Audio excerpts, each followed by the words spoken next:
자, 시작하겠습니다. 오늘은 이제 철골하고 초고층입니다. 그리고 오늘부터 이제 강의 드리는 오늘, 다음 주, 다다음 주, 철골, 초고층, 그 다음에 PC, 커튼홀, 총론. 이쪽 부분이 이제 근래 한 2년 정도 할 때 보면 출제가 또 가장 빈도가 좀 많아지고 상당히 또 중요한 부분입니다. 뭐 옛날 같은 경우는 이제 뭐 철근 콘크리트 쪽이 거의 뭐 주였는데, 뭐 왜냐하면 그 변하는 뭐 트렌드들이 건축 어떤 프로젝트들이 이제 초고층 뭐 복합화 또 그다음에 뭐 법규들이 바뀌고 이러다 보니 이쪽 부분들의 이제 비중이 높아졌다는 거. 그다음에 이제 또 두 번째는 현장에 계신 이제 시공 쪽 우리 이제 기술사님들도 보면 주가 이제 보면 뭐 아파트 현장, 철근 콘크리트 쪽이고 또 철골 쪽 뭐 이런데 경험 안 해보신 분들도 계세요. 그래서 꼭 참석하시고 오늘부터 진행하는 강의 내용들 집중해서 들으시고, 오히려 이제 제가 보면 내년 시험도 마찬가지고 여기서 이제 당락이 결정된다, 뭐 그런 내용들입니다.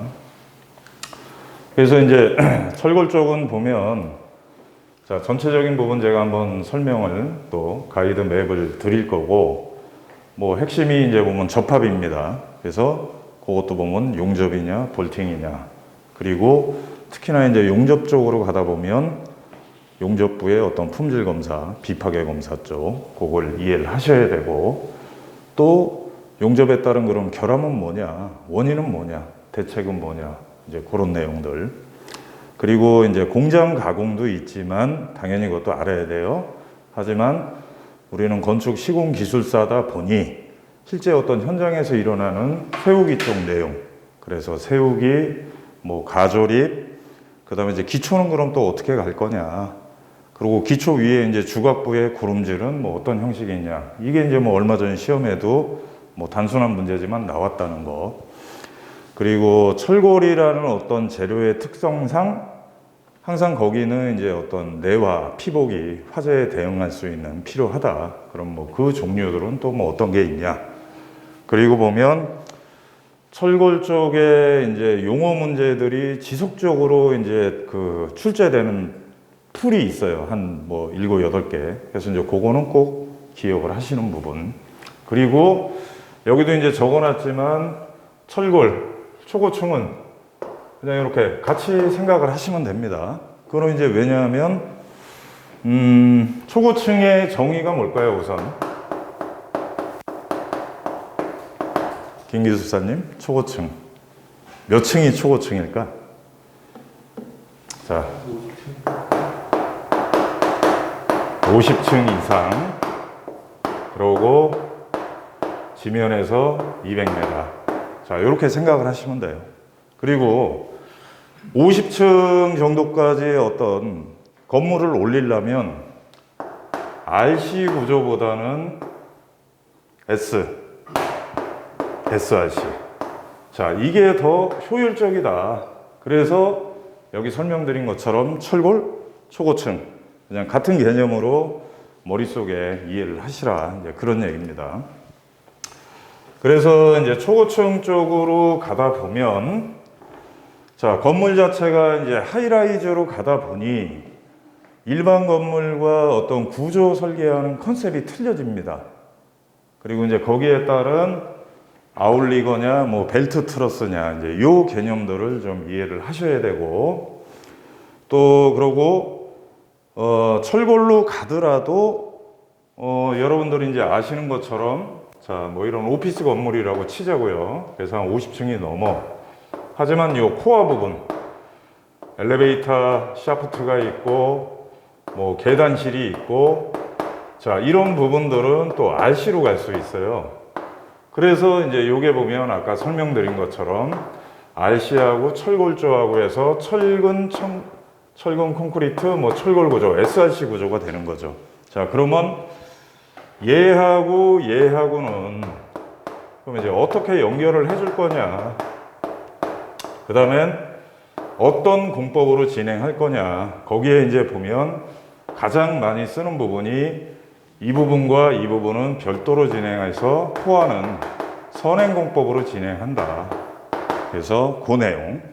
그리고 이런 어떤 재료가 틀린 어떤 그런 특성이 있다 보니 컬럼 쇼트닝이라는 문제점이 생긴다. 그럼 그거는 또 원인이 뭐냐? 대책은 뭐냐?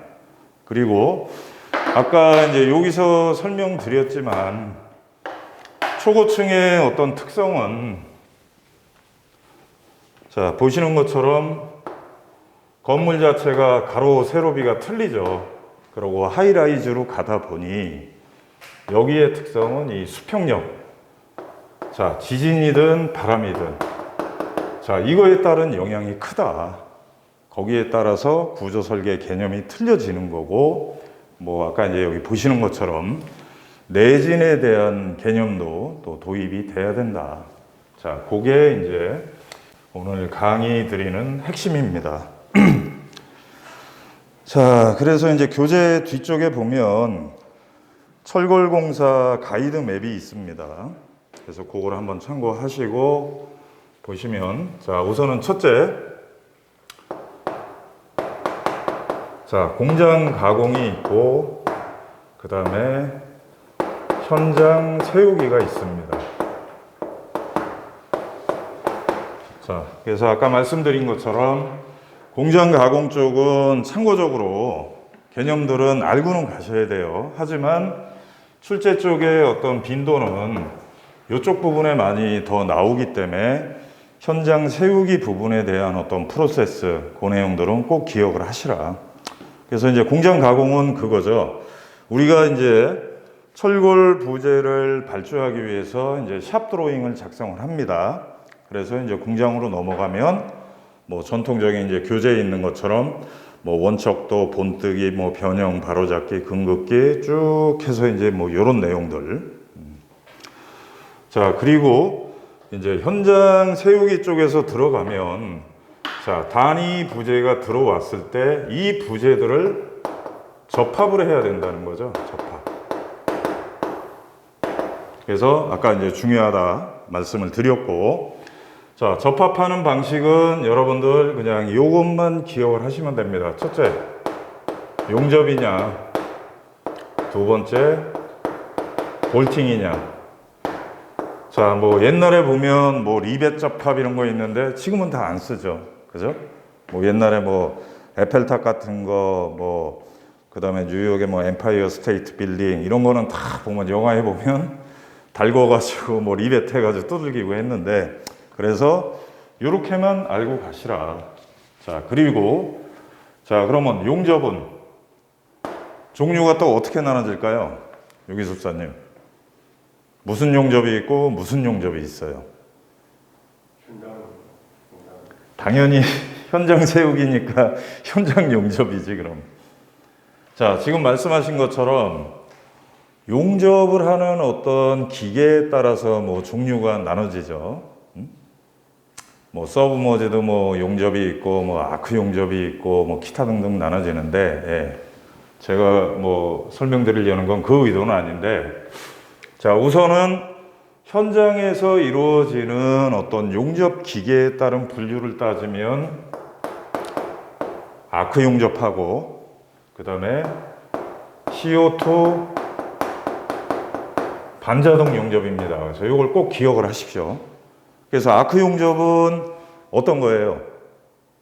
현장에 보면 이제 금속공사나 잡철물 업체들 보면 뭐 요만한 거 용접기 들고 가서 아스 시키고 용접봉 가지고 지지는 거, 그죠?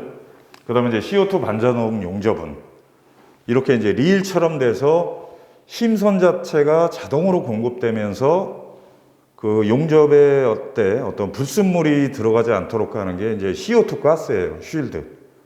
자, 그래서 얘는 가용접 시 쓴다. 그리고 얘는 본용접. 자, 그리고 이제 이거 외에 나머지 어떤 용접들은 현장에서 적용할 수가 없다. 다 공장에서 할 때 쓴다. 그 얘기. 자, 이거는 이제 용접기에 대한 분류입니다. 자, 그리고 제가 어떤 질문을 드린 부분은 바로 이거죠. 완전 용입이냐, 그 다음에 부분 용입이냐. 자, 요거를 여러분들이 기억을 하시라. 자, 완전 용입이라는 거는 부재, 그러니까 모재와 모재, 그 다음에 용접 금속이 녹아서 하나가 일체가 돼서 구조적으로 하나의 부재가 돼버리는 거고, 부분 용입은 그렇지 않다는 거죠. 그래서 요게 보면 맞댐 용접. 자, 요게 보면 모살 용접. 자, 영어로 얘기하면 맞댐 용접은 자, 버트 웰딩. 자, 모살 용접은 필렛 웰딩. 그래서 맞댐 용접은 바로 이제 이런 거죠. 이렇게 해서 부재 자체 뭐 개선하고 루트 만들고 해서 여기에 용접 금속을 녹여서 이렇게 하나 일체로 만드는 거고, 필렛 용접은 자, 요런 부재 요렇게 해서 요렇게. 자, 그래서 여러분들 여기 보시는 것처럼 얘하고 얘는 용접이 안 됐잖아요. 부재가 맞대 있고 얘는 이렇게 가서 하나가 돼서 얘는 완전 용입이고 얘는 부분 용입이다. 자, 그러고 이제 구조적으로 접근을 하다 보면, 자, 지금처럼 이제 완전 용입으로 되는 부분은 자, 얘는 강접합이다. 자, 다시 말하면 모멘트 접합이다. 자, 그리고 이제 요거는 도면에 보면 이제 이렇게 표시를 합니다. 기둥이 이렇게 있다 그러면 자, 이렇게 표시가 돼요. 그래서 자, 완전 용입이 돼서 기둥과 보 부재가 어떤 일체가 돼서 여기에 받는 보에 받는 힘이 기둥에 전달해서 기둥 쪽에 모멘트가 발생을 하는 거예요. 그래서 강접합. 자, 그러면 요거와 이제 다른 접합 방식은 뭐냐? 핀 접합. 자, 그거는 이제 이렇게 표시가 됩니다. 왼쪽처럼. 그래서 핀 접합은 바로 요거. 볼팅. 자, 기둥이 이렇게 있고, 여기에 이제 이렇게 부재가 튀어나오고, 보 자체가 이제 이렇게 돼서, 이렇게 이제 볼트로 접합이 되는 거죠. 그래서 여기에 오는 힘 자체가 기둥 쪽에 전달이 돼서 기둥 쪽에 모멘트가 발생하는 게 아니라 그 이상의 어떤 힘이 발생하면 얘가 끊어져 버리는 거죠. 자, 그래서 정리하자면, 자, 접합에는 용접이 있다. 그 다음에 볼팅이 있다.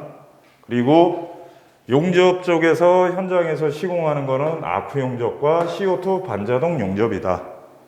그 다음에 아크 용접은 가용접할 때만 쓴다. 본용접할 때 쓰면 안 된다. 품질이 안 나오니까. 그리고 CO2 반자동 용접은 본용접이다. 그리고 용접에는 두 가지 종류가 있다. 완전 용입은 맞댐 용접, 그 다음에 부분 용입은 모살 용접이다. 그리고 이렇게 완전 용입으로 연결이 되는 게 구조적으로 보면 강접합이다. 그리고 강접합은 곧 모멘트 접합이다. 여기처럼 표시는 이렇게 간다. 보에 어떤 하중이 왔을 때 그 하중이 기둥과 일체가 돼서 기둥 쪽에 모멘트가 걸린다. 자, 그 다음엔 핀 접합으로 설계하는 부분은 지금처럼 이런 디테일에 볼트 접합이 되는 부분이 핀 접합이다. 그래서 그 내용을 기억을 하시면 되겠습니다. 자, 그리고 자, 볼트 쪽에는 어떤 종류들이 있을까요? 여기서사님, 여러 가지가 있죠. 자, 일반 볼트가 있고 고력 볼트가 있고 기타 등등. 자, 그러면 실질적인 지금 철골공사에 일반 볼트 있을까요? 아닙니다. 그래서 요것도 마찬가지 고력 볼트. 자, 그리고 볼트도 보면 이제 접합 방식이 여러 가지가 있어요. 하지만 우리나라 지금 기준상 따지면 자, 마찰 접합입니다. 그래서 요거를 기억을 하시면 되겠어요. 고력 볼트다, 마찰 접합이다. 자, 그리고 현장에서 볼트가 제대로 조여졌는지 조임에 대한 부분도 시험 문제에 지금 많이 출제가 됐습니다. 그죠? 조이는 방법, 뭐 금매김이냐, 뭐 너트 회전법이냐, 그죠? 토크법이냐, 뭐 이제 이런 부분들. 자, 그러면 그거를 어떤 현장에서 관리가 용이하기 위해서 고력 볼트의 일종이지만 쓰는 볼트가 뭐가 있어요? 그렇죠. TS 볼트.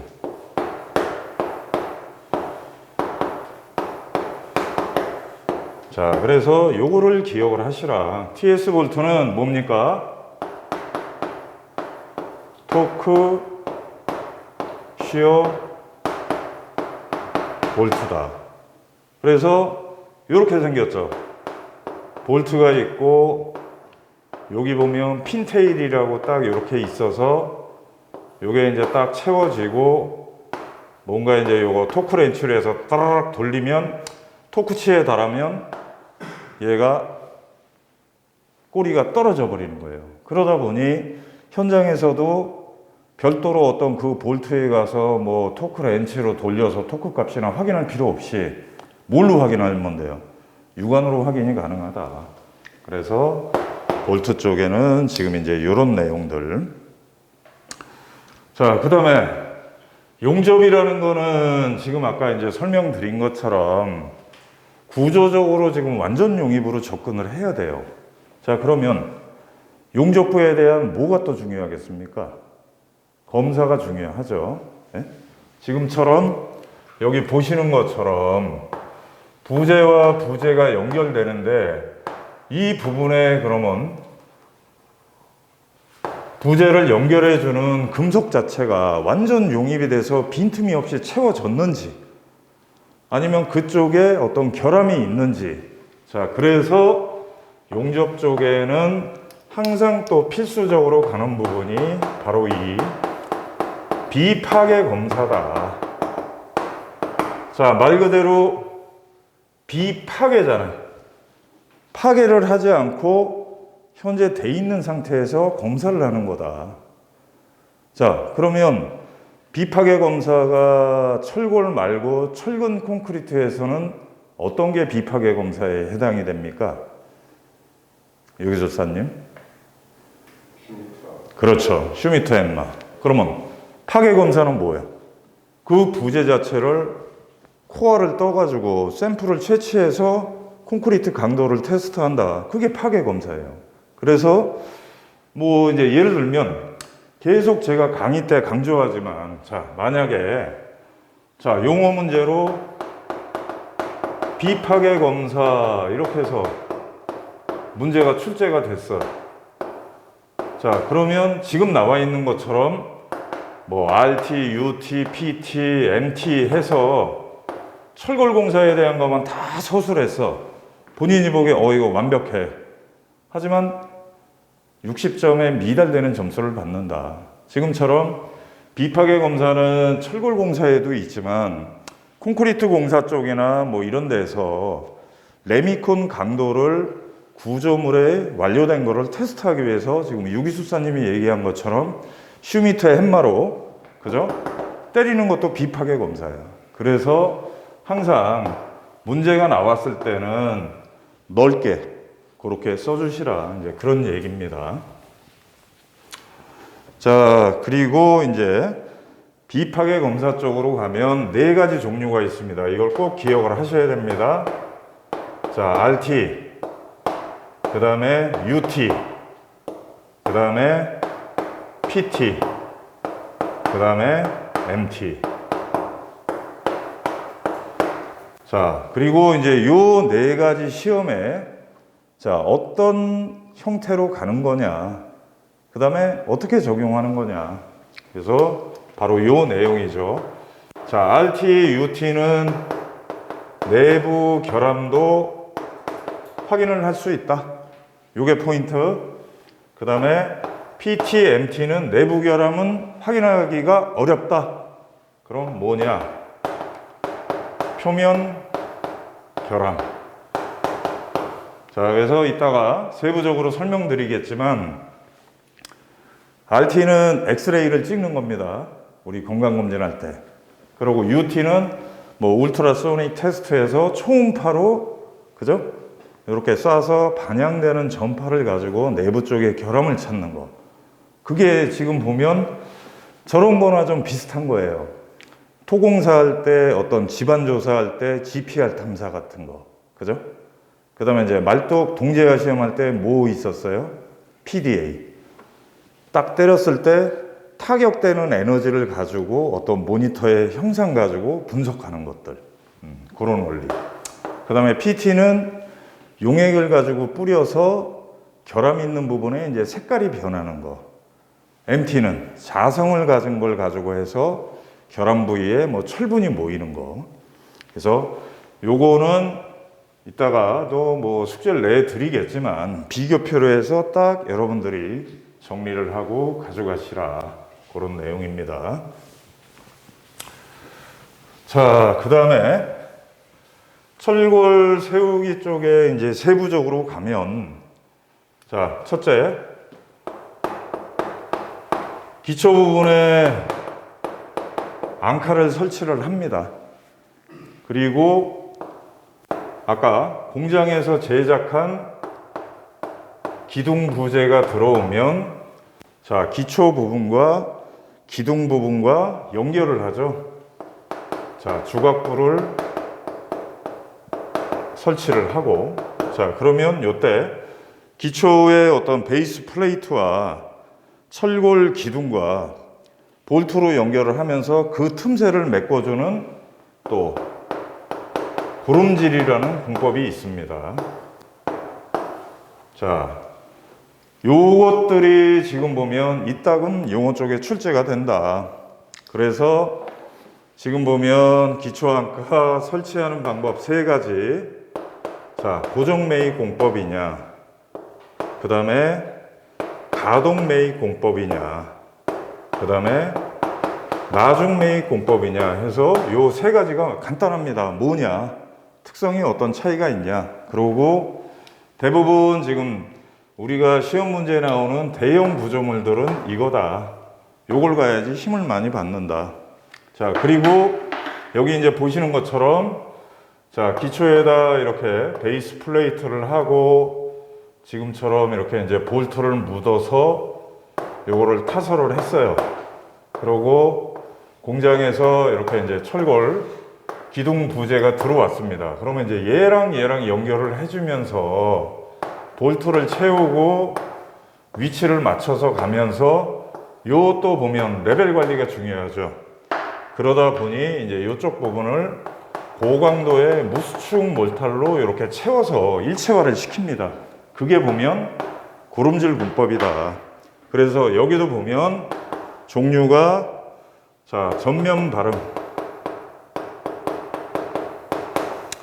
자, 그 다음에 나중 채워넣기, 자, 그리고 나중 채워넣기 중에서도 요게 보면 뭐 중심 발음, 뭐 십자 발음, 자, 요렇게 나눠진다 해서 요것들을 여러분들이 기억을 하고 가셔야 되겠습니다. 자, 그리고 이제 요렇게 해서 설치를 하고 난 그 다음에는 조립을 하죠. 그러면 자, 가조립이 있고 본조립이 있습니다. 아까 용접도 보면 가용접이 있고 본용접이 있고, 자, 그리고 이제 아까 설명드린 것처럼, 자, 철골의 특성은 어떤 특성이 있을까요? RC 쪽하고 비교했을 때. 첫째, 가볍다. 그렇죠. 가벼우니까 초고층에 쓰는 거예요. 그 다음에 또 가장 큰 특성은 바로 이거죠. 화재에 약한 거예요.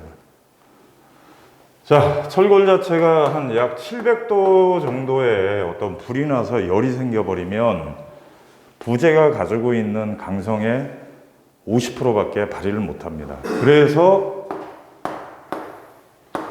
이게 중요하다. 내화 피복. 자, 내화 피복도 가면은 지금 화재에 따른 그 법적인 기준에 그 시간이 있어요.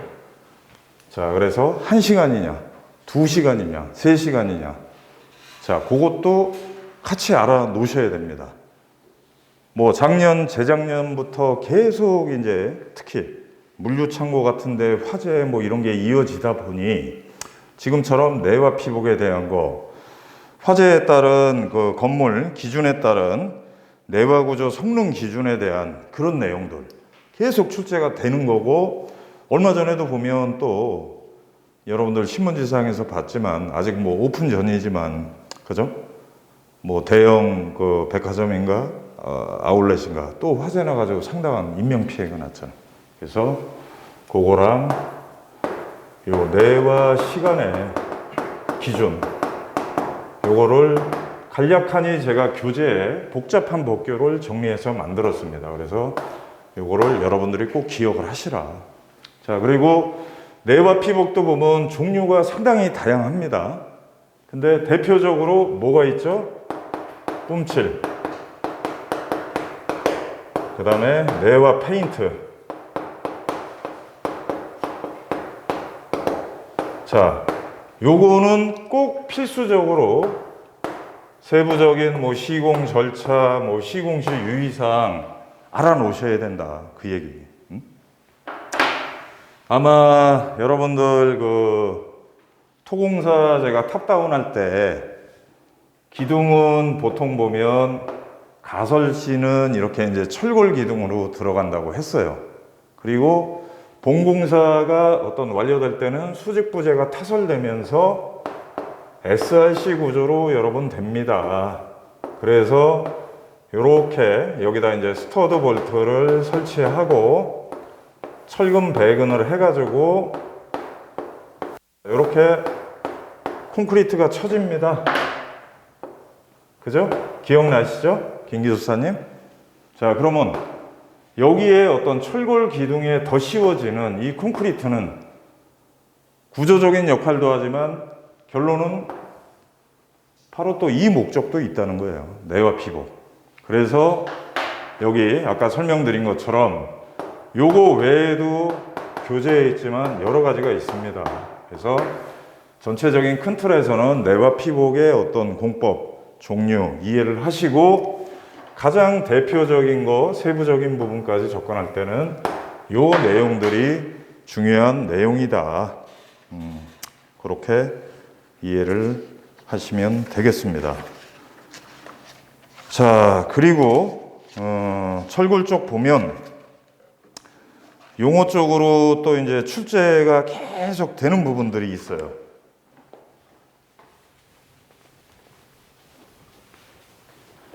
그래서 그 내용들을 이해를 하셔야 됩니다. 첫째, 종종 나오는 거 뭐가 있나요? 김 기술사님? 시험 몇 번 보셨잖아, 우리 유 기술사님. 그죠?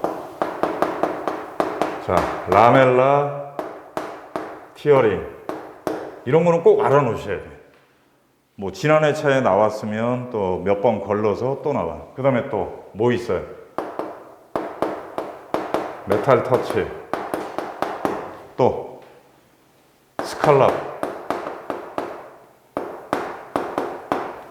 또, 자, TMC 피감, 뭐, 엔드탭.